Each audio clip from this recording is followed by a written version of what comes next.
नमस्कार. मी विशाल गरड. माझी एक नवीन कविता खास तुमच्यासाठी. कवितेचं नाव आहे फक्त बटणं दाबण्यापुरतीच. तेच ते येतात, हिस्सा मागतात, आपापसात भांडतात फेरावळीने. मलई खातात, तूप खातात, दूध देणारी फक्त बटणं दाबण्यापुरतीच. तेच ते ठरवतात आणि प्रचारही करतात. डोक्यात शिरतात आळीपाळीने, मिठ्या मारतात, शपथा घेतात. बघणारी मंडळी फक्त बटणं दाबण्यापुरतीच. तेच ते बोलतात, मुद्दे मांडतात, भाषणे करतात ओळी ओळीने. आश्वासने देतात, वल्गना करतात. जमलेली गर्दी फक्त बटणं दाबण्यापुरतीच. तेच ते लुटतात, मदतही करतात, मते मात्र मागतात झुळीझुळीने.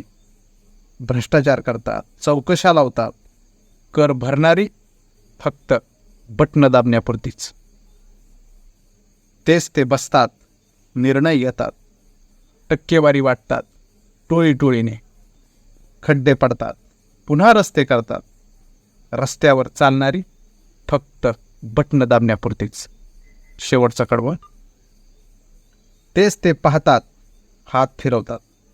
तेच ते पाहतात, हात फिरवतात. मेल्यावर येतात सवडी सवडीने.